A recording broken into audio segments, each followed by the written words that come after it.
Hello नमस्कार, कैसे हैं आप लोग। आशा करते हैं कि बहुत ही अच्छे होंगे और बेहतरीन तरीके से हर पल अपने लक्ष्य की ओर अग्रसर हो रहे होंगे। तो चलिए शुरू करते हैं आज की क्लास। और जैसा कि आज की क्लास शुरू हो रही इकोनॉमिक्स की क्लास है और इसमें चल रही थी मौद्रिक नीति, मॉनेटरी पॉलिसी की बात कर रहे थे। मॉनेटरी पॉलिसी में मात्रात्मक विधियों की बात कर रहे थे। आज हम शुरू करने वाले हैं गुणात्मक विधि अर्थात क्वालिटेटिव मेथड की बात करेंगे।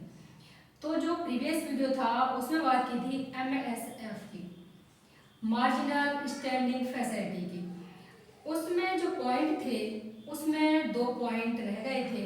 तो एक तो था कि एमएसएफ की दर जो होती है वो रेपो रेट से थोड़ा ज़्यादा होता है। अब ये निश्चित करना आरबीआई का काम होता है कि कितना ज़्यादा रखना चाहता है।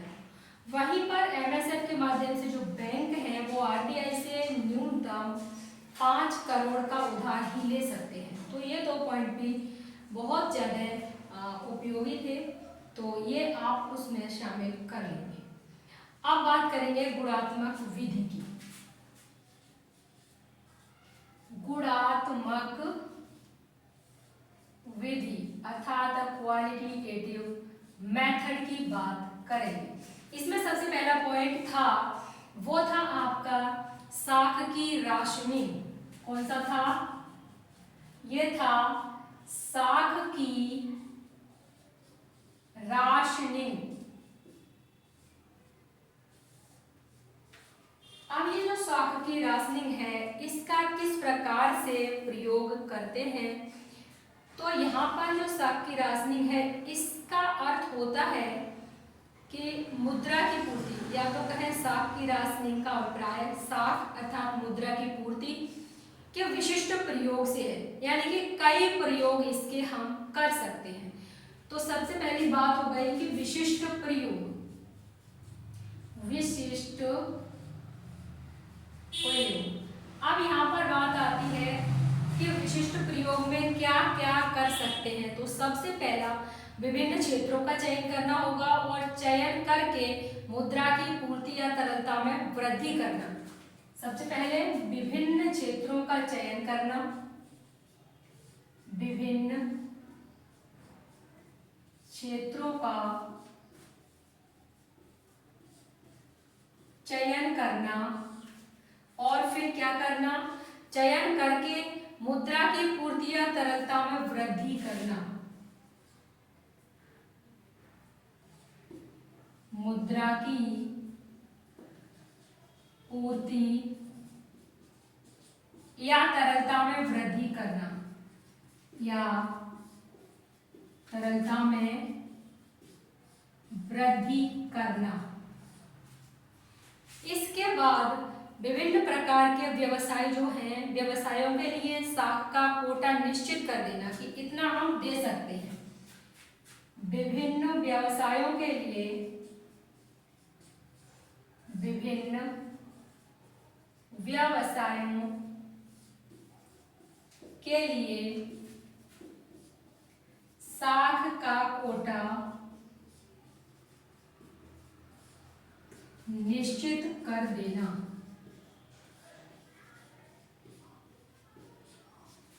अर्थात कि आप किस व्यवसाय को कितनी मुद्रा प्रदान कर सकते हैं, तो साख का कोटा निश्चित कर देना।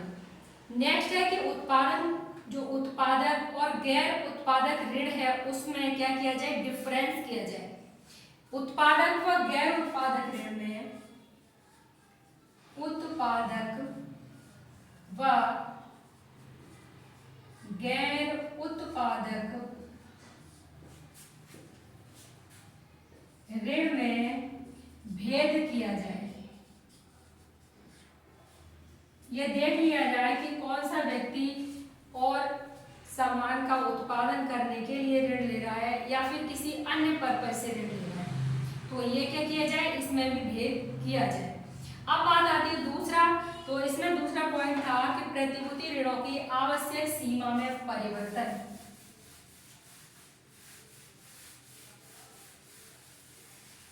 ये तो पहला था साख की राशनिंग। अब दूसरा है प्रतिभूति ऋणों की आवश्यक सीमा में परिवर्तन। प्रतिभूति ऋणों की आवश्यक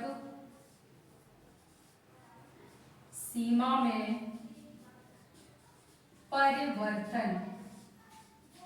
अब यहाँ पे जो बात हो रही है, change in margin on security loan, तो यहाँ पर जो मार्जिन है उसकी बात हो रही है कि मार्जिन कितना क्या रखें।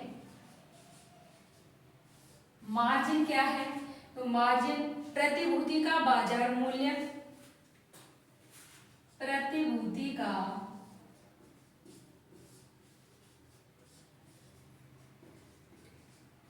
बाजार मूल्य, अर्थात जो प्रतिभूति के बदले दिया जाने वाला ऋण, प्रतिभूति के बदले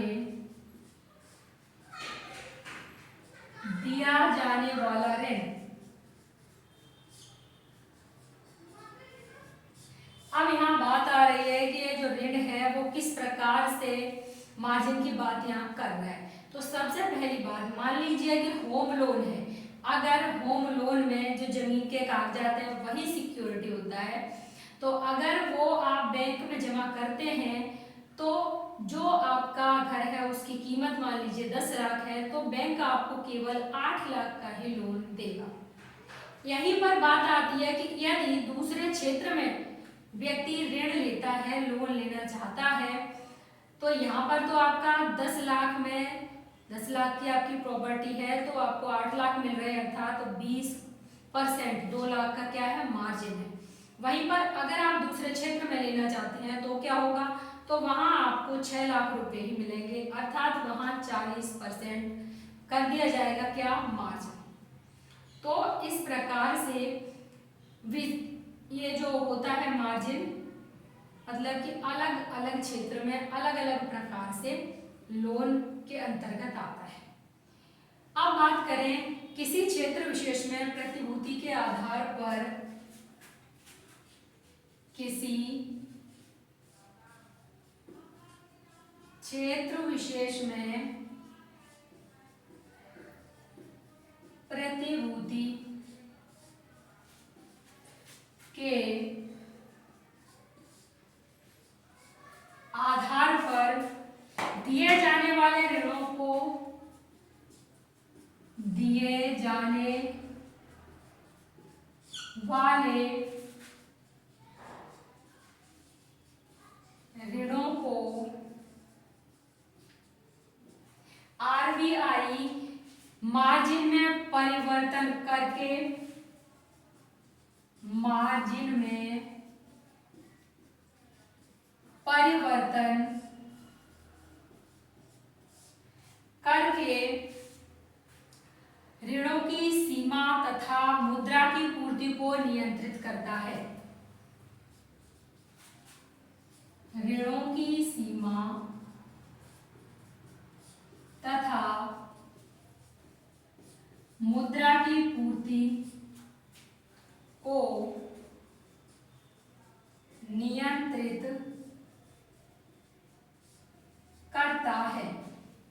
कहने का तात्पर्य है कि किसी क्षेत्र विशेष में प्रतिभूति के आधार पर दिए जाने वाले ऋणों को आरबीआई मार्जिन में परिवर्तन करके ऋणों की सीमा और मुद्रा की पूर्ति को क्या करता है, नियंत्रित करता है। अब बात करें हम यहाँ पर, यदि किसी क्षेत्र विशेष में वही कहना चाहिए कि मुद्रास्फीति और क्या, मुद्रा संकुचन, तो ये सारी जब परिस्थितियां होंगी तो क्या होगा, तो यहाँ पर देख लेते हैं। यदि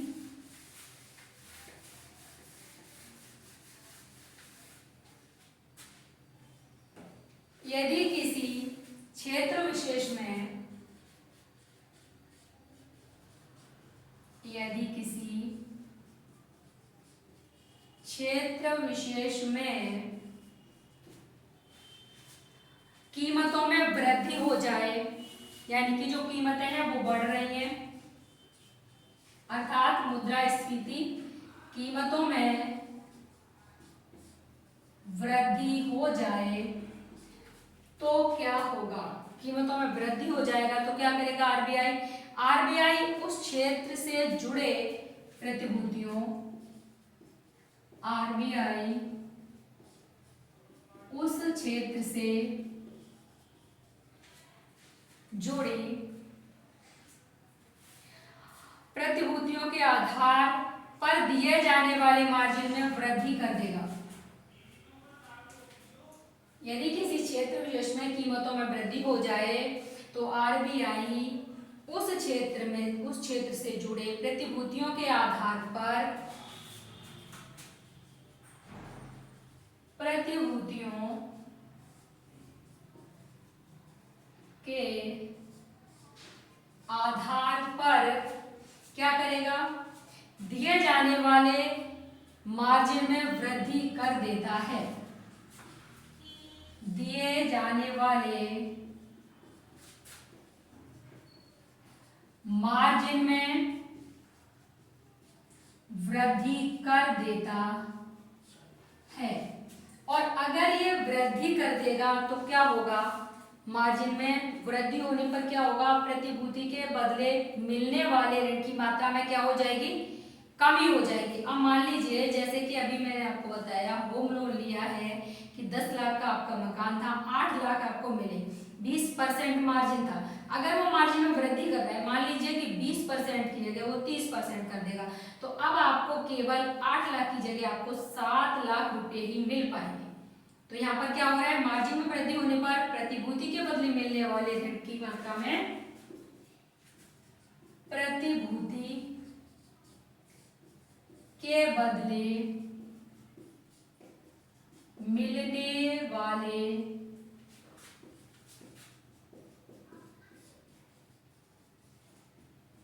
ऋण की मात्रा में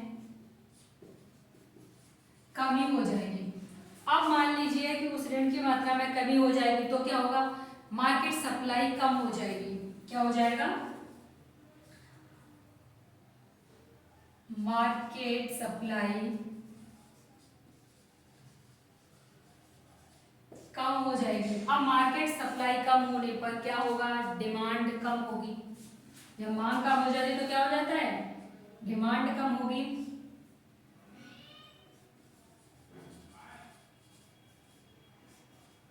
और जब डिमांड कम हो जाएगी तो स्वाभाविक है कि कीमतें क्या हो जाएंगी, कम हो जाएंगी। कीमत क्या हो जाएगी, कम हो जाएगी। और कीमत कम होने से क्या हो जाएगा, यह कीमत जो कम होगी वो कैसे होगी, नियंत्रित होगी, एकदम से कम नहीं होती जाएगी। क्या होगा, नियंत्रित होगी। अगर एकदम से ही कम होती जाएगी तो मुद्रा संकुचन की स्थिति आ जाएगी। इसलिए यहाँ पर क्या होगा, नियंत्रित, कंट्रोल में रहेगा। अब बात करते हैं किसी क्षेत्र विशेष में मंदी को नियंत्रित करने के लिए क्या करेगा। ये तो हो गया आपका, किसको नियंत्रित कर रहा था, मुद्रा स्फीति को नियंत्रित कर रहा था। लेकिन अगर मंदी आ गई, मान लीजिए मुद्रा संकुचन की स्थिति आ गई, तो क्या होगा, किसी क्षेत्र विशेष में, किसी क्षेत्र विशेष में मंदी को नियंत्रित करने के लिए आरबीआई मंदी को नियंत्रित करने के लिए आरबीआई क्या करेगा, मार्जिन की दर में कमी कर देता है। मार्जिन की दर में कमी कर देता है।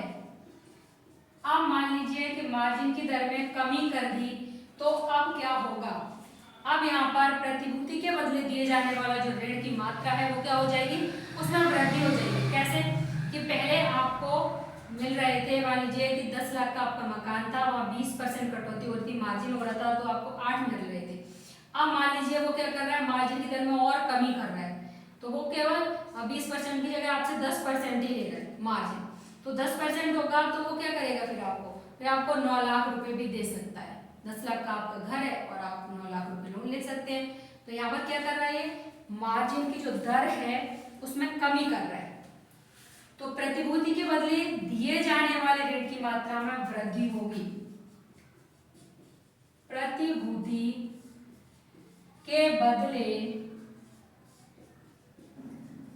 दिए जाने वाले ऋण में वृद्धि होगी। अब यहाँ पर अगर वृद्धि हो जाएगी तो क्या होगा स्थिति, क्षेत्र विशेष में मुद्रा की पूर्ति में वृद्धि हो जाएगी। उस क्षेत्र विशेष में मुद्रा की पूर्ति में वृद्धि हो जाएगी। अब क्या होगा, अब मुद्रा की पूर्ति में वृद्धि हो जाएगी तो किसानों को अपने अगले उत्पादन कार्य के लिए, जो किसान आगे और फसल उगाना चाह रहे हैं तो अगले उत्पादन कार्य के लिए किसानों को अपने अगले उत्पादन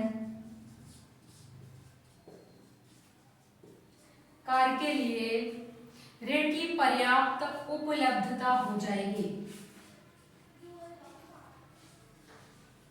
ऋण की पर्याप्त उपलब्धता हो जाएगी। अब उन्हें पर्याप्त मात्रा में ऋण मिल रहा है तो क्या हो जाएगा, स्वाभाविक है कि उत्पादन में वृद्धि होगी। उत्पादन में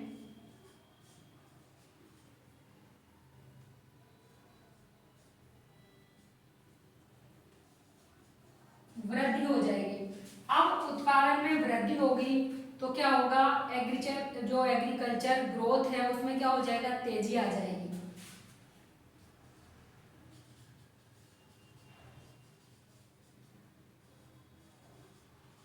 एग्रीकल्चर ग्रोथ में तेजी आ जाएगी। फिर क्या होगा, तो क्या हो जाएगा, मंदी का नियंत्रण हो जाएगा। क्या हो जाएगा, जो मंदी चल रही थी उसका नियंत्रण हो जाएगा। तो ये हो गया आपका मंदी का नियंत्रण।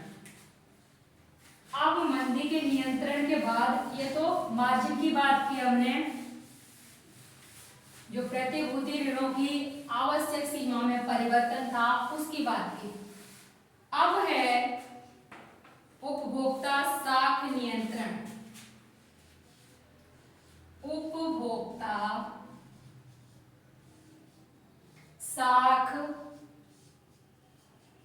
नियंत्रण अर्थात यहाँ पर बात हो रही है कंज्यूमर्स क्रेडिट कंट्रोल की। अब यहाँ कंज्यूमर्स क्रेडिट कंट्रोल की बात है तो इसमें भी दो स्थितियां यहाँ पर दर्शाई गई हैं। मान लीजिए एक तो आसान शर्त होती है और दूसरी महंगी शर्तें होती हैं।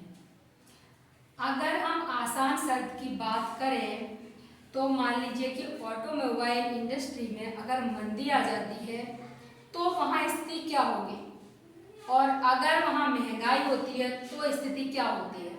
तो यहाँ दोनों चीज़ों को समझेंगे तो सबसे पहले मान लीजिए कि कोई भी कार है और वो 10 लाख की है।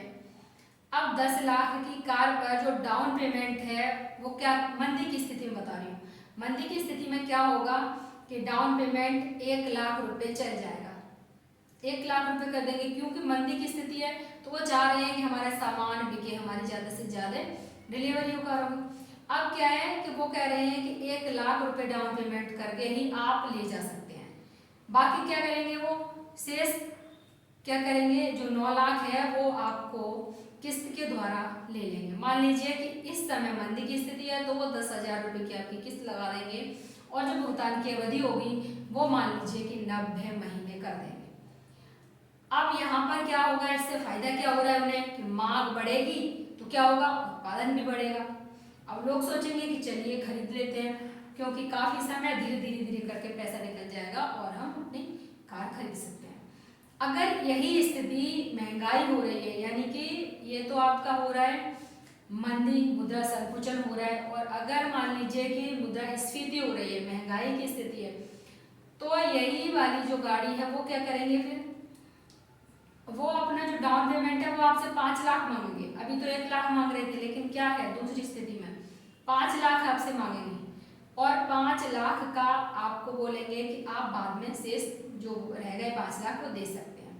कैसे, किस्त के हिसाब से दे सकते हैं, लेकिन जो आपको किस्त वहां पर देनी होगी वो भी आपको 50,000 रुपये की एक किस्त देनी होगी, अर्थात भुगतान की अवधि क्या करेंगे, वो उसको भी कम कर देंगे, वो आपको 10 महीने में देनी होगी। क्यों? क्योंकि यहाँ पर क्या हो रहा है, यहाँ पर महंगाई, मतलब ये महंगा है, और उधर क्या है, उधर मंदी।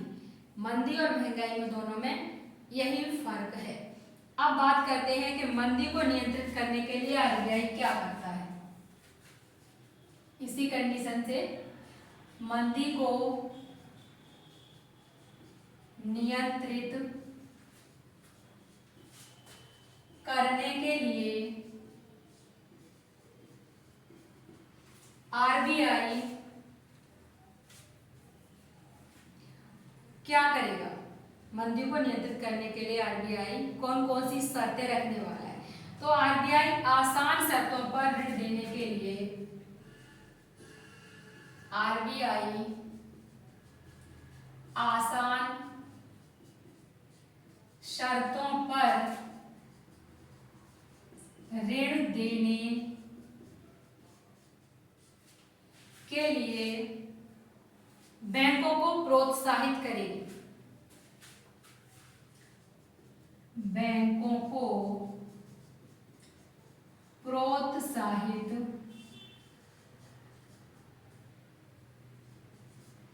करेगी। अब क्या होगा, आसान शर्तों पर ऋण देने के लिए बैंकों को प्रोत्साहित करा जाएगा। तो इससे क्या होगा कि जो डाउन पेमेंट है उस रकम को कम कर देगी। मतलब कि ये काम करो, एक तो आरबीआई जो बैंकें हैं उनसे ये बात करने वाली है कि आप सबसे पहली बात तो ये मानो कि जो ऋण देने के लिए बाकी बैंकों से कहेगा कि आप ऋण दीजिए आसान शर्तों पर। अब यहाँ पर डाउन पेमेंट की रकम को कम करेगी। डाउन पेमेंट की रकम को कम करेगी। जैसा कि बताया आपको कि 1 लाख रुपए दो और 10 लाख की गाड़ी बेचो, तो वहां पर क्या है कि जो डाउन पेमेंट की रकम है उसे कम करेगा। फिर क्या करेगा कि किस्त की राशि को कम कर देगा। जैसा कि मैंने आपको अभी बताया, किस्त की राशि को कम कर देगा। और फिर और क्या करेगा, भुगतान अवधि को बढ़ा देगा।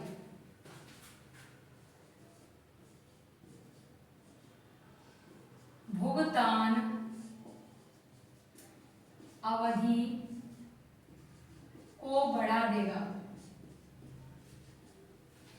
और क्या करेगा, तो भुगतान की अवधि बढ़ गई तो फिर क्या हो जाएगा, इस शर्त पर वस्तुएं खरीदना क्या हो जाएगा, आसान हो जाएगा। इस शर्त पर वस्तुएं खरीदना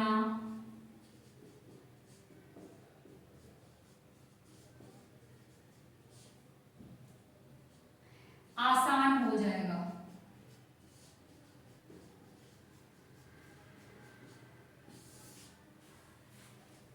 तो यहां पर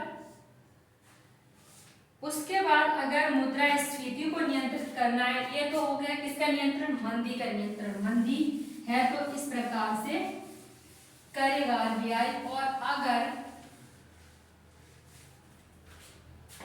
मुद्रास्फीति को नियंत्रित करेगा तो मुद्रास्फीति को नियंत्रित करने के लिए आरबीआई महंगी नीति का अनुसरण करेगा। कैसी? महंगी नीति का अनुसरण करेगा। अभी कैसा कर रहा था? सस्ती नीति का कर रहा था, यानी कि आसान शर्तें थी उसकी। अब क्या यहाँ पर हो रहा है? तो यहाँ पर जो डाउन पेमेंट की राशि थी उसको क्या कर दिया, उसमें वृद्धि कर दी जाएगी। सबसे पहला डाउन पेमेंट की राशि में वृद्धि कर दी जाएगी। अब क्या होगा? जब डाउन पेमेंट की राशि में वृद्धि कर दी जाती है, किस्त की राशि को भी बढ़ा दिया जाएगा। किस्त की राशि को भी बढ़ा दिया जाएगा। किस्त की राशि बढ़ गई और क्या करेंगे? तो भुगतान की अवधि को कम कर दिया जाएगा। भुगतान की अवधि को कम कर दिया जाएगा।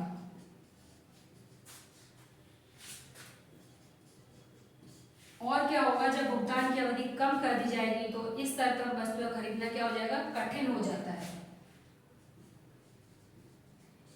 इस शर्त पर वस्तुएं खरीदना कठिन हो जाता है।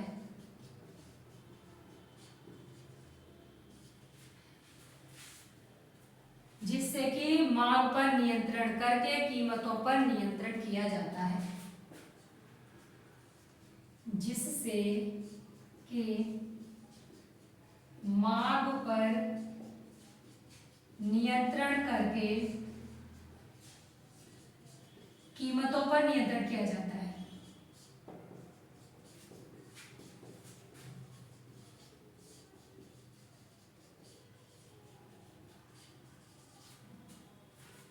तो ये सारा क्या है? ये आपका उपभोक्ता साख नियंत्रण किस प्रकार से किया जाएगा मंदी और मुद्रास्फीति की स्थिति में। अब यहाँ पर दो पॉइंट और है, एक तो है नैतिक दबाव और दूसरा है प्रत्यक्ष कार्रवाई। तो नैतिक दबाव को देख लेते हैं कि इसके अंतर्गत आरबीआई क्या करता है। नैतिक दबाव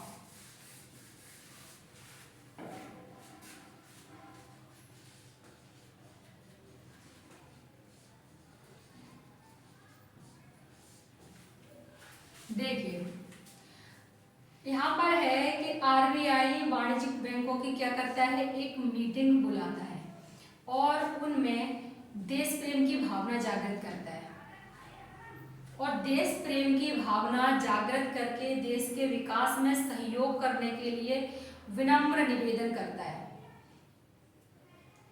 और आरबीआई आग्रह करता है कि दिए गए जो निर्देश हैं, आरबीआई के द्वारा जो निर्देश दिए गए हैं वो अच्छे तरीके से सारे बैंक उसका पालन करें।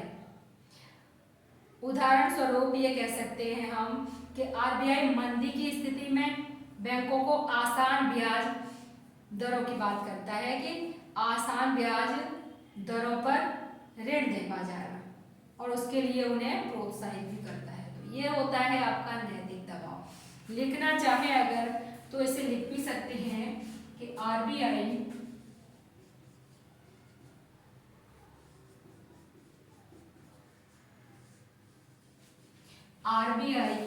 वाणिज्यिक बैंकों की मीटिंग बुलाकर वाणिज्यिक बैंकों की मीटिंग बुलाकर क्या करता है? मीटिंग बुलाकर उनमें देश प्रेम की भावना को जागृत करके उनमें देश प्रेम की भावना को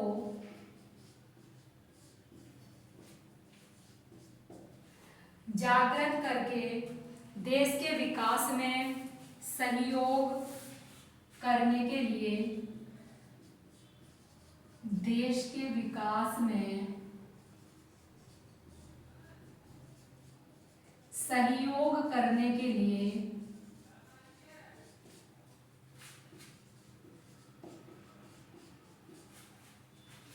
सहयोग करने के लिए विनम्र निवेदन करता है। विनम्र निवेदन करता है। अर्थात आरबीआई यह आग्रह करता है कि दिए गए दिशा निर्देशों, अर्थात आरबीआई यह आग्रह करता है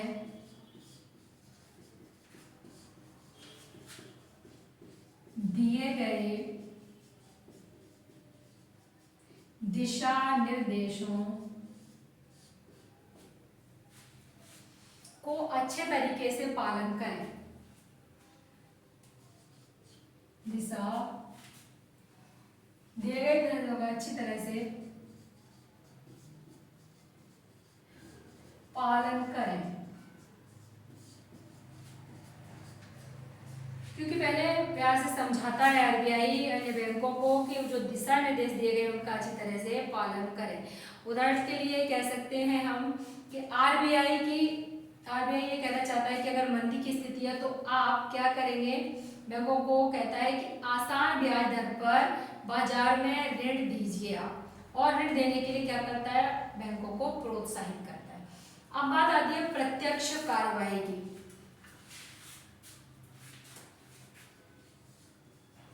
प्रत्यक्ष कार्यवाही कहने का तात्पर्य है कि अगर काम ऐसे ही बन जाए ब्याज से तो ज्यादा अच्छा है, इसलिए पहले तो वो क्या करता है, विनम्र निवेदन करता है, लेकिन बाद में क्या है, ये प्रत्यक्ष कार्यवाही, डायरेक्ट एक्शन, अर्थात इसको हम कहेंगे दंडात्मक कार्यवाही। ये कौन सी कार्यवाही है आपकी, दंडात्मक कार्यवाही। अगर बैंक आराम से मान जाए तो बढ़िया बात है, अगर नहीं मानेंगे तो क्या करेगा, दंडात्मक कार्यवाही करेगा। और उसमें क्या करेगा, पहला तो करेगा आर्थिक जुर्माना, इसमें दो प्रकार से करता है ये कार्यवाही, आर्थिक जुर्माना, और दूसरा क्या होगा, तो दूसरा ये करता है लाइसेंस को रद्द कर देता है। बैंकों के जो लाइसेंस है उसको लाइसेंस को रद्द कर देता है। पहले विनम्र निवेदन करता है किसमें, नैतिक दबाव में, और फिर यहाँ पर प्रत्यक्ष कार्यवाही शुरू हो जाती है अगर बैंक नहीं मानते दिशा निर्देश तो। जब बैंक आरबीआई के दिशा निर्देशों का पालन नहीं करते, जब बैंक आरबीआई के दिशा निर्देशों का पालन नहीं करते, पालन नहीं करेंगे तो सजा तो बढ़नी पड़ेगी, पालन नहीं करते तो क्या होता है, आरबीआई उन पर आर्थिक जुर्माना लगा देता है। आरबीआई उन पर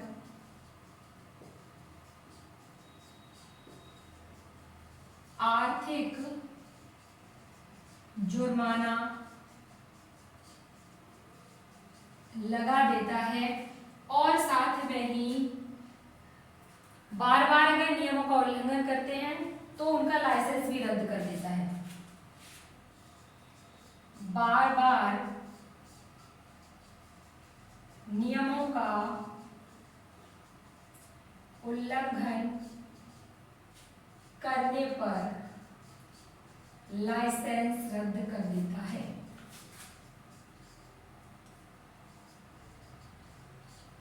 रद्द कर देता है। तो ये तो हो गया आपका प्रत्यक्ष कार्यवाही। तो नैतिक दबाव हो गया, प्रत्यक्ष कार्यवाही हो गया, और आपका उपभोक्ता साख नियंत्रण की बात कर ली हमने यहाँ पर, प्रतिभूति ऋणों की आवश्यक सीमा में जो मार्जिन था उसकी भी बात कर ली, और साथ में ही साख की राशि की भी बात कर ली। तो इस तरह से जो क्वालिटेटिव मेथड था वो कंप्लीट हो गया आपका। कहना चाहिए कि जो कंप्लीट मौद्रिक जो नीति है वो आपकी आज कंप्लीट हो गई। अगर आप फर्स्ट टाइम हमारे चैनल को विजिट कर रहे हैं तो आप हमारे चैनल को सब्सक्राइब करना ना भूलें। आज की क्लास में बस इतना ही, मिलते हैं नेक्स्ट क्लास में और नेक्स्ट टॉपिक के साथ। तब तक के लिए नमस्कार, जय हिंद।